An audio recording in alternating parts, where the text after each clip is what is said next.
there's some duality today about the process of sharing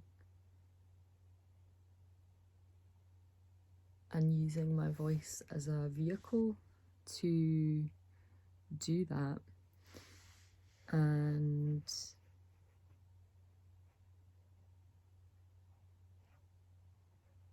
it's because of the periods of time over a cycle where we actually feel inclined and called to go inward into a deeper space of reflection, or just literally being more quiet and not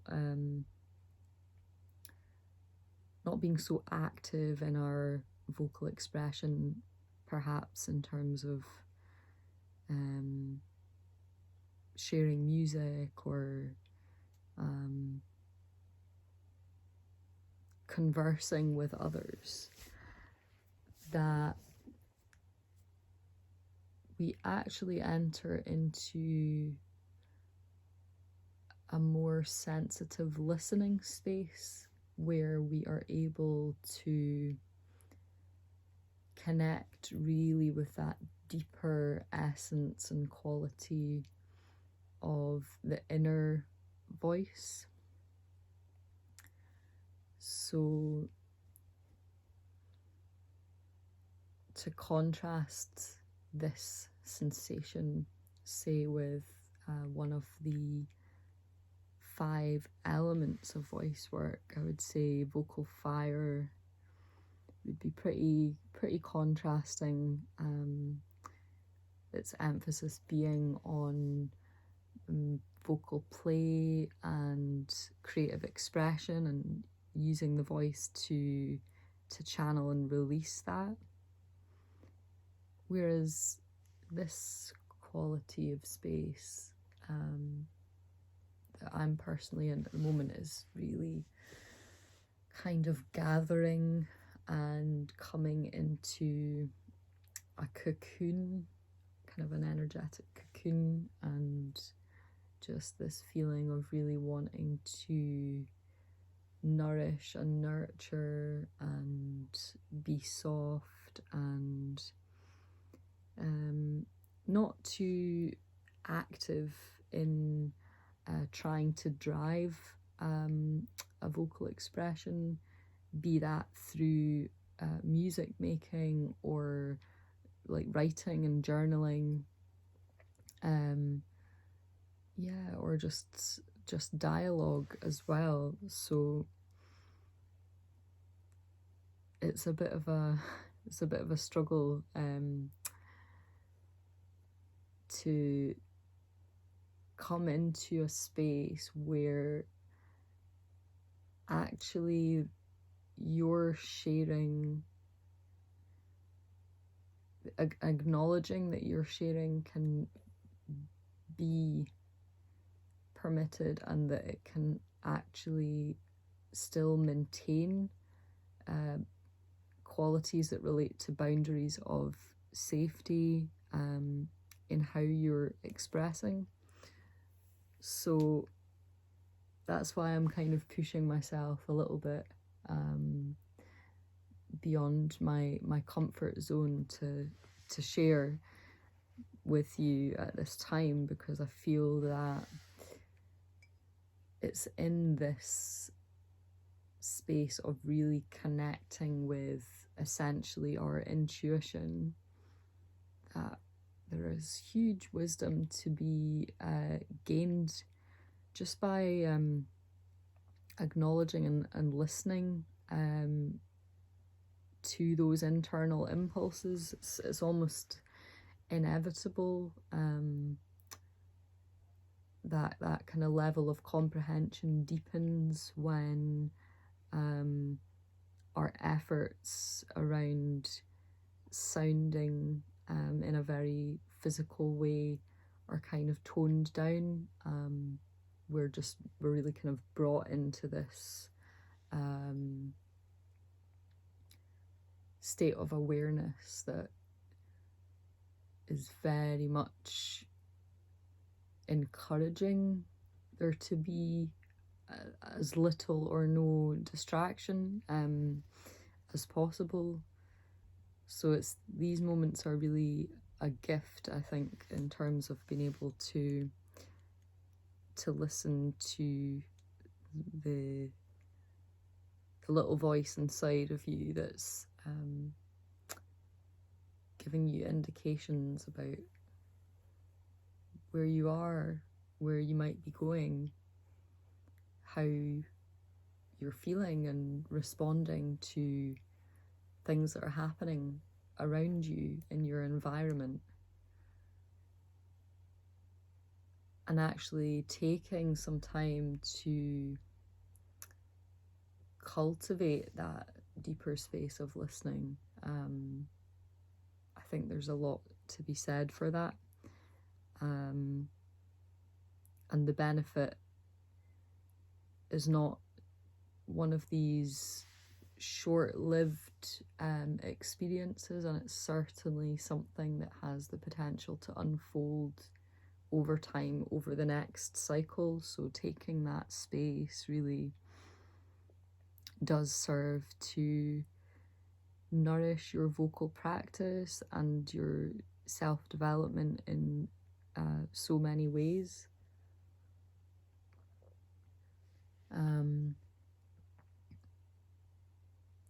It's like a process of fine-tuning. So we think and talk about the body as our instrument.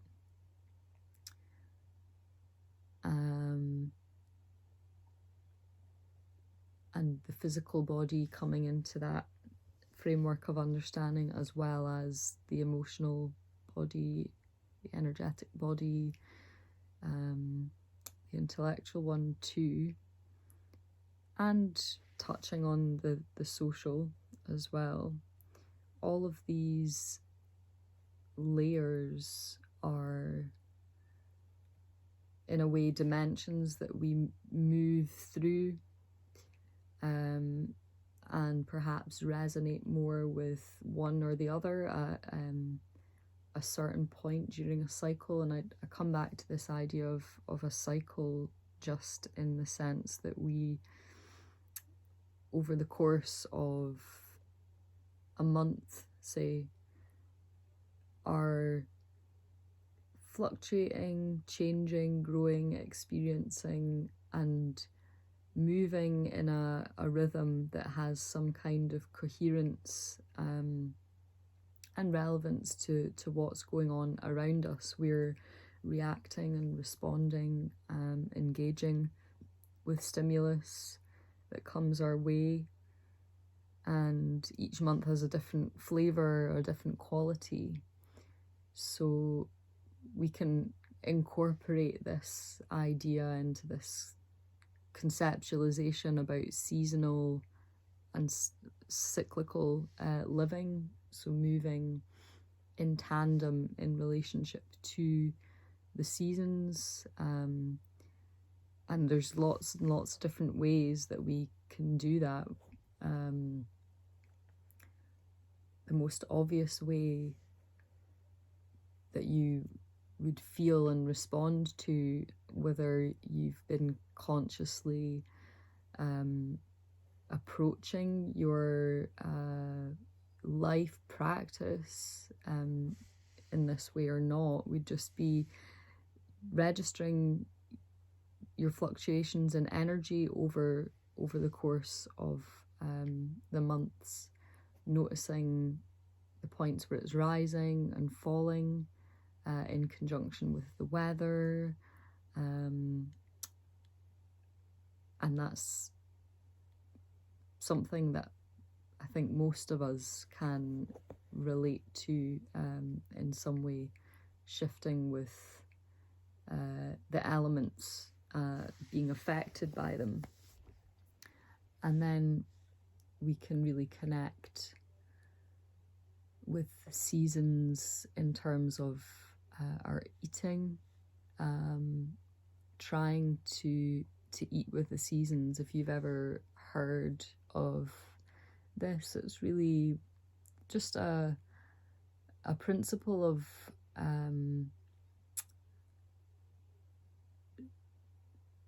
trying to align and be accommodating to what is available. So if you are motivated by eating locally and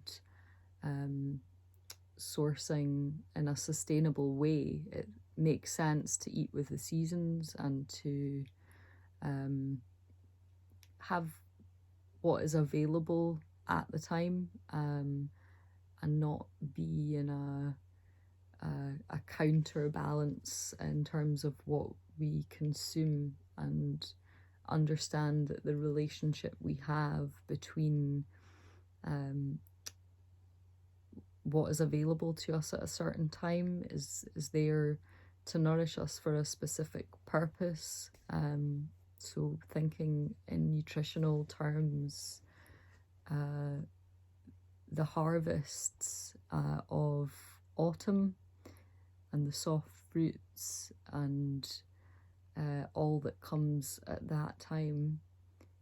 serves to nourish us for the winter ahead, as one example of that. And the cyclical pattern of connecting with the movement of what is happening around you is something that may feel or sound that it's exclusive only to women. You might hear women talk a lot about living cyclically, and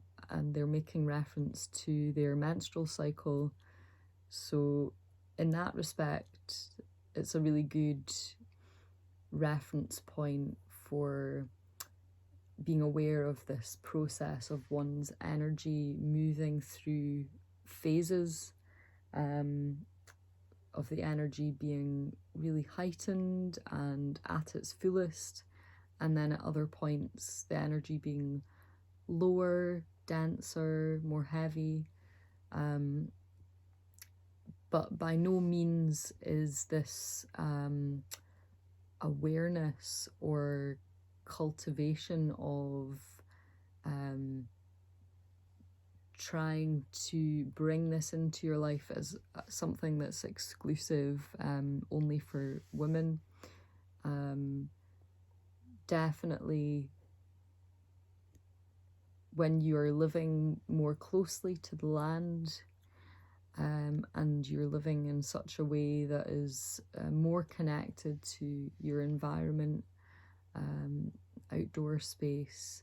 you naturally fall into this rhythm of seasonality and cycles of birth, death, rebirth, and so it continues. So the voice is similar. It follows these turning points, these points of growth, these points of catalysts where a lot of change is happening. And then also periods where there needs to be reflection and integration in order to drink in really all of that new information, skill set, in order to really apply and utilize it in the most effective way that we can for the next cycle, if you like. So yeah, this quiet space for me is definitely a point in time where I am able to receive stronger, more lucid information, because my connection between my kind of conscious awareness and this inner impulse or inner voice that's kind of prompting, guiding me, giving me feedback and helping me respond to things in my environment. There's a thin veil between the two. There's less distance between these realms, if you like, the internal realm, and almost we think of the head and this awareness as being, of course, connected, but very much related to like the crown energy, and it's above, and it's this inflow of inspiration, and this internal space here is very kind of rooted, deeply tapped in to the earth plane. So this space, this conduit in between of the voice, really sits in the middle world. And so when I feel called to be drawn into this reflection, I know that it's time for me to be operating less from projecting and sharing with lots of effort and exertion, and less operating from this space here, and really about going in and down and rooting, connecting, taking time, adequate time and space to reflect, and just to be present with yourself in whatever way you can, whether that means to you just being quiet or reading or meditation, walking outside, just anything that's bringing you into alignment with the pace of and the quality of listening, and any space or environment or activity that's going to nourish that and heighten that, and not be too oppressive or distracting, because then it just feels that all of these external elements are too arresting for the senses, and in fact they become frustrations which bombard you and draw you away from this kind of space that you're inevitably being kind of gently coaxed into. So really, I suppose what I'm talking about here essentially is a self-care practice, and a self-awareness practice, which touches on quality of listening and emotional and physical enhancement and sensory perception, which is afforded to you when you give yourself ample space to open up to that information. So the body has this incredible wisdom, and when we're being asked to slow,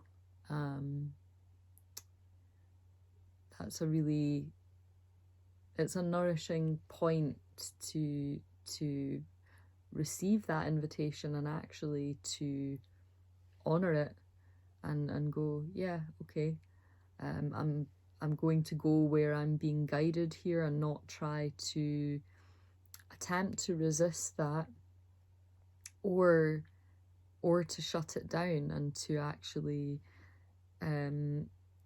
that little voice inside of you that is saying, I need to rest, I need to be quiet, I need to maybe take some time to be on my own, or just to bring out the voice through writing, maybe, or some other kind of quiet practice. Yeah, don't shut that down, because it is a part of a cycle, part of a bigger rhythm or routine, where just as this process will eventually fade, it will transform and evolve into something else, and your time of feeling very, very active and charged in your communication, be that through music or however you're applying and using the voice, it will come again. So yeah, I wanted to just sort of break free slightly of my little world and cocoon, just to tap in and to share that with you, because I feel like it's important, it's valuable to acknowledge and take that time for yourself, and just, yeah, connect with that voice inside. So please feel free to let me know how you do that, if you have any practices or ways that you nourish yourself when you're feeling that kind of call to go inward. I would love to hear, and for you to share, and yeah, extending a slow, gentle wish for you to really find a space where you can honor that at some point during the month ahead that unfolds, and then the next one, and then the next one. So yeah, let me know how your vocal rest and reflection flows.